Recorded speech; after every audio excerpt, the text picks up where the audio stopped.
नमस्कार, मैं हूं सुशील कुमार। आप देख रहे हैं प्रवासी एक्सप्रेस। आज हमारे साथ उत्तर प्रदेश, पश्चिमी उत्तर प्रदेश की एक बेटी, एक महिला समाज सेविका हमारे साथ मौजूद हैं।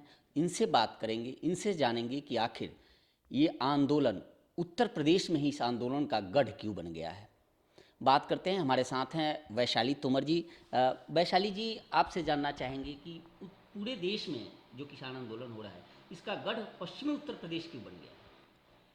देखिए आप जानते ही हैं कि 2014 के बाद जो बीजेपी की सीटें हैं या बीजेपी का पूरे उसमें ग्राफ है इसका। हाँ मान लीजिए वो बढ़ गया है। और विपक्ष को कहीं ना कहीं ये चिंता है कि कहीं इस बार अगर ये आंदोलन फेल हो गया तो ज़ीरो सीट ना रह जाए। ये भी एक कारण है कि स्टार्टिंग तो इसकी हुई थी कि कुछ मांगे थी, किसान जो हैं वो नहीं इस बिल पर सहमत थे, वो चाहते थे कि इसमें संशोधन किया जाए। शुरुआत यही था, पहले लोग खुश थे, फिर उनको भड़काया गया, फिर वो संशोधन की मांग करने लगे। अब इसमें सरकार भी एग्री हो गई संशोधन करने के लिए, लेकिन इसको फिर एक राजनीतिक मुद्दा दे दिया गया, राजनीतिक, इसको राजनीतिक बना दिया गया। क्योंकि जो सरकारें हैं बीजेपी के अलावा आप देख लीजिए, कांग्रेस का कहीं भी ग्राफ नहीं रह गया है, या विपक्ष में आप समाजवादी पार्टी को देख लीजिए, उनका कहीं भी नहीं दिखाई दे रहा है कि वो आगे आने वाले समय में सत्ता में वापस लौट पाएंगी। तो नहीं, अपने ये तो वैशाली जी लगातार ये सुनने में और देखने में हम भी लगातार देख रहे हैं। रोज़ाना चर्चाएं हो रही हैं, रोज़ाना बयानें आ रही हैं इस किसान आंदोलन के पक्ष में विपक्ष में दोनों तरफ से। आप क्या मानती हैं, आंदोलन होना चाहिए नहीं होना चाहिए? और ये बात हम सब लोग जानते हैं कि जो सत्ता पक्ष है वो लगातार आरोप लगा रहा है कि इस आंदोलन के पीछे सियासी ज़मीनें तैयार की जा रही है, सियासत की रोटियां सेकी जा रही हैं। यह बात तो पुरानी हो गई। आप क्या मानती हैं? आप उस धरती से हैं। देखिए, बात आंदोलन की है। अगर इस आंदोलन में जो सबसे ज्यादा चेहरा उभर कर आया है वो है राकेश टिकैत। मुझे याद है, आपने कहा पश्चिमी उत्तर प्रदेश से हूँ, जी हाँ, मैं वहां की बेटी हूँ। मुझे याद है 2013 की बात है। जी। 2013 में बिल्कुल। मुजफ्फरनगर नगर में दंगे हुए थे, सैकड़ों परिवार बर्बाद हो गए। वो सैकड़ों जाने नहीं थी, सैकड़ों परिवार बर्बाद हो गए।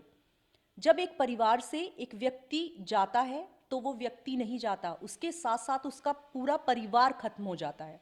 तो 2013 में जो दंगे हुए थे, मुझे लगता है कि लोग बहुत जल्दी उनको भूल गए हैं, और उसको भूलकर इस आंदोलन का नेता, इस आंदोलन का हीरो उसको बनाया जा रहा है जो पहले ही इतने लोगों की जान के जिम्मेदार माने गए हैं। बड़ी अगर ये आंदोलन में कोई और नेता होते और वो शायद इस तरह की बात कहते तो मैं मान सकती थी कि हाँ, जायज ये आंदोलन है। लेकिन पहले ही इतने परिवारों को बर्बाद करने वाला व्यक्ति क्या कृषि बिल को समर्थन देगा? क्या लोगों की समस्याएं जानेगा? क्या लोगों को तक जान पाएगा जब उसने खुद ही इतने परिवार बर्बाद किए हुए हैं?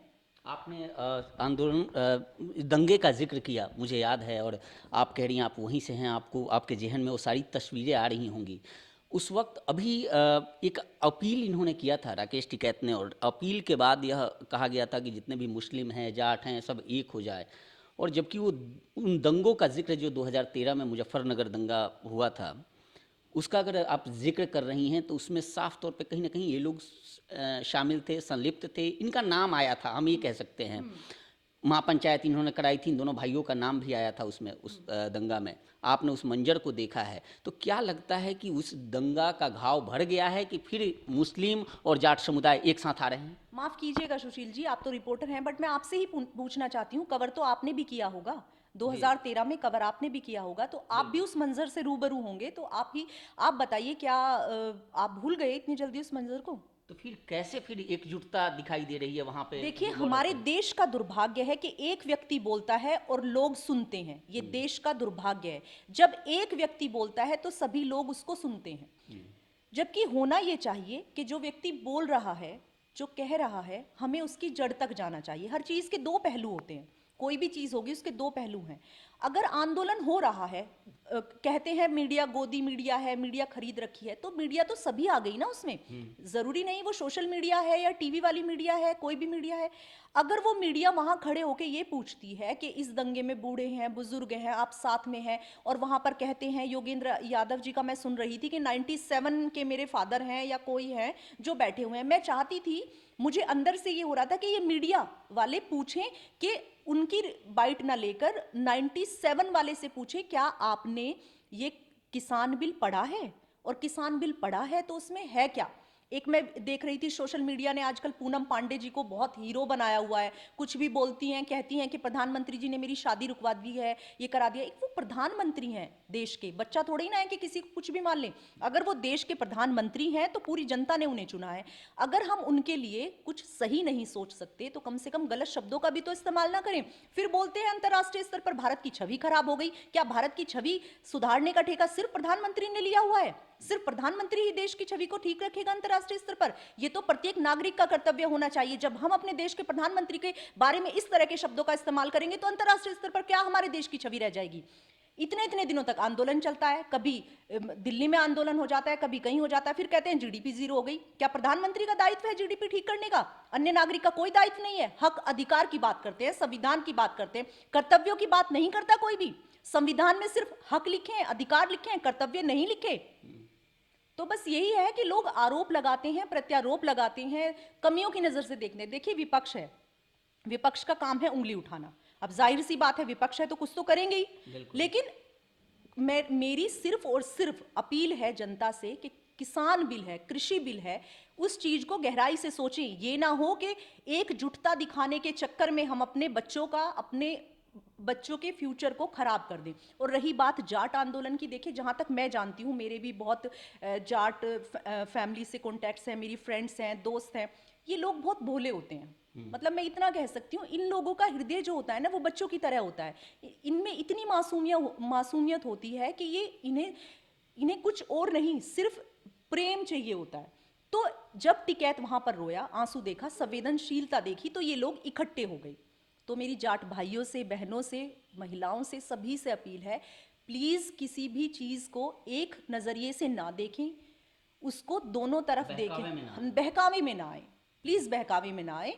और ऐसा नहीं है। देखिए कई बार ऐसा होता है, एक छोटा सा एग्जाम्पल दूंगी घर का ही, जब परिवार में कोई बड़ा बुजुर्ग होता है, अब हम प्रधानमंत्री मोदी जी को बड़े की तरह ही देखते हैं, तो कई बार होता है कि बच्चे अपनी मनमानी करते हैं, बड़े नहीं, बड़े उनको सलाह देते हैं, बच्चे नहीं मानते हैं, लेकिन आफ्टर सम टाइम वो उसके रिजल्ट देखते हैं, सोचते हैं कि काश हमने बड़ों की बात मान ली होती।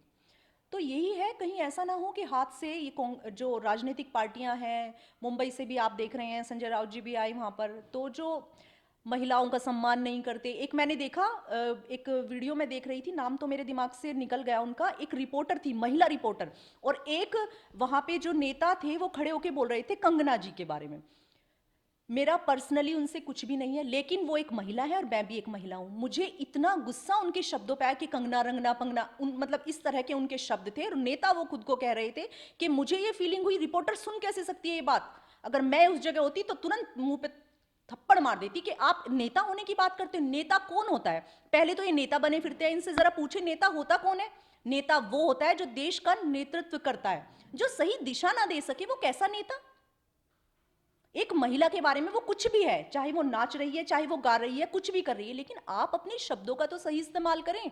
आपको अधिकार बनता है कि आप सभी को सम्मान दें। देश के प्रधानमंत्री को सम्मान नहीं दे रहे, सोशल मीडिया पे एक पूनम पांडे की वीडियो को इतना बढ़ा दिया जाता है कि मेरी शादी नहीं होने दे रही। आप तो जानती हैं कि दहेज लेना अपराध है, कानूनी अपराध है, तो वो कैसे कह रही हैं? उनको, उन पे तो इस चीज की कार्रवाई होनी चाहिए कि मेरे को दहेज के पैसे नहीं थे इसलिए मेरी शादी रुक गई। तो देखिए मेरा सिर्फ और सिर्फ ये है, चाहे आप हैं, चाहे सोशल मीडिया है, चाहे इलेक्ट्रॉनिक मीडिया है, चाहे प्रिंट मीडिया है, कोई भी हो, सबसे पहले देश है। कोई रहे ना रहे, भारत ये रहना चाहिए।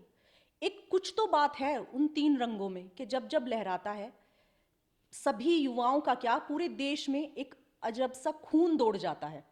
मैंने देखा कि उस दिन जब 26 जनवरी को ये हादसा हुआ, मैं विश्वास ही नहीं कर सकती कि इन लोगों को कुछ फायदा नहीं हो रहा है। कोई भी व्यक्ति नहीं होगा, उन लोगों की शहादत बेकार चली गई। एक वो थे शहीद भगत सिंह, कि इस झंडे के लहराने के लिए उन्होंने अपने आप को कलम करा दिया, और एक आज देखिए उस झंडे की जगह दूसरा झंडा लगा रहे हैं। और फिर बात करते हैं, वहां पे संसद में खड़े होकर बोलते हैं, संजय शायद उनका नाम था, संसद में खड़े होकर बोल रहे थे कि उन पे वो किया गया, गैस के गोले छुड़वाए गए, लाठियां चार्ज की गई किसानों पे। सही मायने में तो ये प्रधानमंत्री आदरणीय मोदी जी की सहनशीलता है कि इस चीज को दंगों में नहीं बदला गया। अगर कोई और सरकार होती तो शायद ये दंगा, ये जो आंदोलन जो चल रहा है, ये सन 84 के दंगों की तरह बदल गया होता। तो मैं अभी भी यही कहना चाहूँगी कि इतिहास को देखें, इतिहास से सीखें, इतिहास से पढ़ें कि सन 84 में क्या हुआ था, किस तरह के दंगे हुए थे, और जो लोग हमारे आज नेता बन रहे हैं उनका क्या इतिहास रहा है। फिर उनकी बात सुने, उनकी बात भी सुने और मोदी जी की बात भी सुने, और पढ़ें किसान बिल को भी। इवन किसान बिल को ही नहीं, कोई भी चीज़ हो उसे पढ़ें, अपने बुजुर्गों के साथ डिस्कस करें, दोनों चीज़ों को देखें, दोनों पहलुओं को देखें, तब कोई निष्कर्ष लें। आंदोलन की शुरुआत मैंने शुरू में ही आपसे पूछी थी कि आंदोलन की शुरुआत पंजाब से शुरू हुई, फिर सरकार कह रही थी केवल पंजाब और हरियाणा के कुछ हिस्सों में है, विपक्ष कह रहा है, आंदोलनकारी कह रहे हैं कि पूरे देश में, विदेशों में भी आंदोलन की गूंज है, वहाँ से भी समर्थन मिल रहे हैं। अब इसका केंद्र बिंदु बन गया है गाजीपुर बॉर्डर, उत्तर प्रदेश, पश्चिमी उत्तर प्रदेश का इलाका। वजह क्या है आखिर इन सिंघू बॉर्डर, टीकरी बॉर्डर सबसे शिफ्ट होकर वहाँ आंदोलन पहुँच गया, आज गढ़ वहाँ कैसे बन गया? देखिए, मैंने जैसा कि आपको पहले ही कहा है, जब तक ये किसान थे और एक्चुअल में किसान थे, आंदोलन कर रहे थे, तब तक लोगों की संवेदनाएं भी जुड़ी हुई थी। लेकिन जैसे जैसे राजनीतिक पार्टियां इसमें इन्वॉल्व हुई, तो लोग भी धीरे धीरे इस चीज को समझ रहे हैं, जान गए हैं कि ये किस लिए क्यों किया जा रहा है। रही बात किसानों की, किसान नहीं होते ऐसे, मैं किसान परिवार से हूँ। किसान ऐसे होते हैं, अगर दूसरे के घर में खाना नहीं है और अपने घर में भी कम है, तो वो दूसरे के घर में देंगे, अपने घर में नहीं। वो ऐसे रास्ते जाम नहीं कर सकते, ऐसे लोगों को परेशान नहीं कर सकते। ऐसे जिस तरह के पुलिस वालों को मार रहे थे, मैंने देखा, वो नहीं मार सकते, खुद मर जाएंगे, नहीं मार सकते खुद। जैसे आप जानते ही हैं कि हमारा देश जय जवान जय किसान का नारा भी दिया जाता है। तो जैसे वहां पर झंडा लहराया गया, अगर किसान होते एक्चुअल में, झंडा अगर किसी ऐसे लहराया जाता तो तभी के तभी बगावत कर देते। उन्हें कोई फर्क ही नहीं पड़ रहा, क्योंकि उन्हें देश के झंडे से प्यार नहीं है, देश की आजादी से प्यार नहीं है, उन्हें सिर्फ और सिर्फ सियासत से प्यार है। उन्हें अपनी राजनीति चमकानी है, अपनी राजनीति पे जो धूल जमा हो गई है उसको साफ करना है, और वो इस आंदोलन को फेल नहीं होने देना चाहते किसी भी सूरत में। और मैं पूरे विश्वास के साथ कह सकती हूँ कि अगर ये आंदोलन भी खत्म हो जाए, मैं चलिए मान लेते हैं कि मोदी जी इसको वापस ले लेते हैं, और एक तरह से आप वापस ही समझिए, अगर उन्हें किसानों की परवाह नहीं होती, कहते हैं किसानों की परवाह नहीं है, अगर परवाह नहीं होती तो आप बताइए, उन्होंने 1.5 साल के लिए इसको होल्ड कर दिया, फिर भी वहीं रुके हुए हैं। अगर इसको वापस भी ले लिया जाता है ना, तो मैं लिख के देती हूं, ये कुछ और शुरू कर देंगे, ये किसी और आंदोलन को लेकर बैठ जाएंगे, क्योंकि सिर्फ और सिर्फ मकसद बीजेपी मोदी को हराना है। और रही बात अंतर्राष्ट्रीय स्तर पर, अंतर्राष्ट्रीय स्तर पर तो 26 को जो झंडा लहराया गया उसके बारे में भी बताया गया है। अंतर्राष्ट्रीय स्तर पे कुछ ही लोग हैं जो नहीं चाहते कि हमारे देश में जो आज पहले के बेहतर अंतर्राष्ट्रीय स्तर पे स्थिति सुधरी है, उससे उनको कोई फर्क नहीं पड़ता। 70 सालों तक देश को लूटने के बाद भी उनका पेट नहीं भरा है, और अभी भी वो इसी उसमें लगे हुए हैं कि किसी तरह से हमारी राजनीति दोबारा से पटरी पर लौट आए। लेकिन रही बात जनता की, जनता इतनी भोली भाली है, इतनी भोली भाली है। अगर जनता इतनी भोली भाली ना होती तो हमारे देश में अंग्रेजों का, जैसे अंग्रेजों ने शासन किया, मुगलों ने शासन किया, ऐसे नहीं होता। आपने देखते होंगे, मूवी में भी दिखाया जाता है, पुराने साहित्य को पढ़ लीजिए, इतिहास को पढ़ लीजिए, हमारे देश में कैसे भोले भाले लोग हुए, वहीं घर पे खाना खिलाते हैं और वहीं वो लोग उनके साथ धोखाधड़ी करते हैं। तो हमारे देश की जो जनता है वो बहुत भोली भाली है, और उसको एक व्यक्ति बोलता है और सब उसको सुनते हैं और वो सोचते हैं, और झूठ में भी कुल मिलाकर आप साफ तौर पे कह रही हैं कि ये जो आंदोलन है, ये आंदोलनकारी हैं, इनका मकसद कृषि कानून नहीं, इनका मकसद सियासत चमकाना है और किसी तरह मोदी को हराना है। अब आप क्या मानती हैं, ये आंदोलन कब तक खत्म होगा? देखिए, ये आंदोलन इतनी जल्दी खत्म होने वाला नहीं है। जब तक चुनाव नजदीक नहीं आ जाते 2022 के, ये आंदोलन नहीं खत्म होगा, क्योंकि मकसद आंदोलन नहीं है, मकसद सिर्फ और सिर्फ चुनाव है, सिर्फ और सिर्फ। किसान तो हमारे देश का, किसान कभी भी अपने देश के झंडे, अपने देश की सरकार के साथ नहीं कर सकता, ऐसा कोई भी नहीं कर सकता, चाहे बेशक उसको नुकसान हो। देखिए, जब किसान अपनी फसल को जितने पैसे में खरीदता है, उससे कम क्या, उससे 0 दाम में भी बेच देता है, उससे तब भी वो विरोध नहीं करता। तो आपको क्या लगता है कि किसान विरोध कर रहे हैं?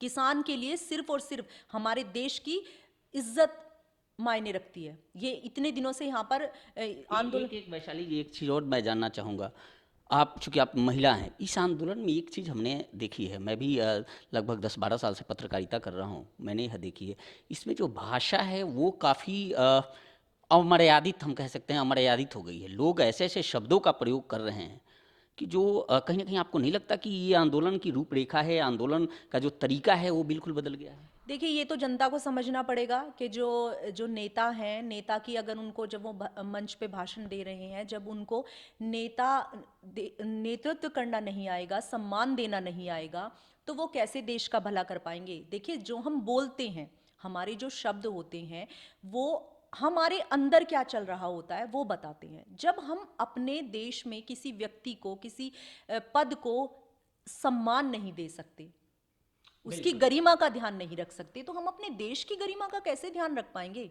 बिल्कुल, ये हैं वैशाली तोमर, जिनका साफ तौर पे कहना है, पश्चिमी उत्तर प्रदेश की रहने वाली हैं, एक बड़ी समाज सेविका हैं, और इनका साफ तौर पे कहना है कि आंदोलन ज़रूरी है, डेमोक्रेसी के लिए आंदोलन ज़रूरी होता है, आंदोलन करना चाहिए, लेकिन आंदोलन की रूपरेखा और आंदोलन किस तरह से होना चाहिए, यह भी साफ होना चाहिए। ऐसे नहीं कि कहीं कोई रेल रोक दे, कहीं कोई लोगों को परेशान कर दे। आंदोलन का मकसद यह नहीं, हमने भी किताबों में देखी है, पढ़ी है, जब आज़ादी के लिए उस वक्त आंदोलन हो रहे थे तो उसकी रूपरेखा क्या थी।